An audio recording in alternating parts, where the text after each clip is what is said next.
بسم اللہ الرحمن الرحیم نحمدہ ونصلی ونسلم علی رسولہ الکریم اما بعد۔ آج ہمارا مقصد بینک میں استعمال ہونے والی ایک پروڈکٹ مشارکہ و مضاربہ کا مختصر تعارف کرانا مقصد ہے۔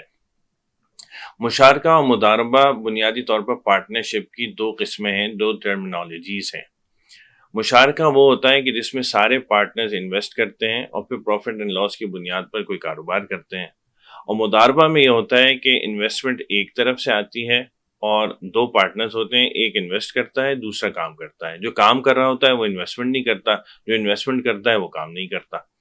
یہ دونوں میں بنیادی طور پر فرق ہے، ورنہ ہیں یہ پارٹنرشپ کی دونوں ہی قسمیں۔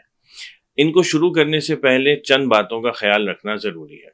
پہلی بات تو یہ کہ جو کاروبار کیا جا رہا ہے وہ شریعت کی نگاہ میں درست ہو، حلال ہو، تو ہی یہ پارٹنرشپ وجود میں آ سکتی ہے، ورنہ یہ اس قسم کی کوئی پارٹنرشپ کرنا جو کسی حرام کام کے لیے ہو وہ بالکل جائز نہیں۔ دوسرا، اس میں پروفٹ ہوتا ہے اور لاس ہوتا ہے، تو پروفٹ کی تعین کرنے میں شریعت نے پارٹنرز کو اختیار دیا ہے کہ وہ باہمی رضامندی سے جو بھی پارٹنرز اپنا پروفٹ ریشو رکھنا چاہیں وہ رکھ سکتے ہیں۔ یہ ضروری نہیں ہے کہ جتنی وہ انویسٹمنٹ کریں اتنا ہی پروفٹ ہو۔ فرض کر لیں کہ ایک شخص ان میں سے مختلف پارٹنرز میں سے ایک پارٹنر نے 40% انویسٹمنٹ کیا، لیکن اگر وہ اپنا پروفٹ ریشو 50% رکھنا چاہتا ہے یا 30% رکھنا چاہتا ہے اور بقیہ اس کے پارٹنرز اس بات پر راضی ہیں تو ایسا کیا جا سکتا ہے، اس میں کوئی قباحت نہیں ہے۔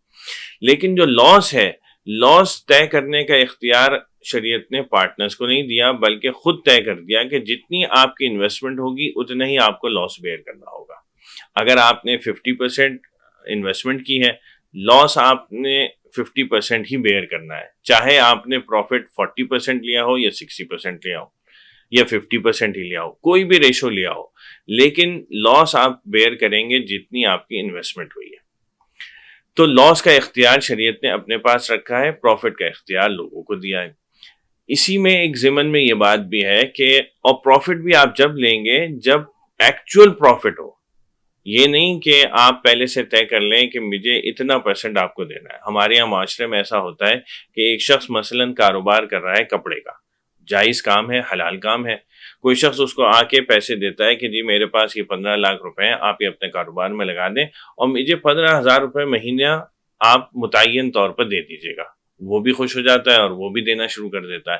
یہ صرف ایک سودی ٹرانزیکشن ہے اور کچھ نہیں ہے، اس لیے کہ جب آپ نے 15 لاکھ روپے دیے تو اگر یہ کاروبار کے لیے دیے تو آپ اس کے کاروبار کے پارٹنر بن گئے۔ جب پارٹنر بن گئے تو آپ کو اپنے پارٹنرشپ ریشو طے کرنا ہوگا، پھر اپنا پروفٹ ریشو طے کرنا ہوگا، اس پروفٹ ریشو کے مطابق پروفٹ حاصل کرنا ہوگا۔ وہ 15,000 روپے سے کم بھی بن سکتا ہے، وہ 15,000 روپے سے زیادہ بھی بن سکتا ہے۔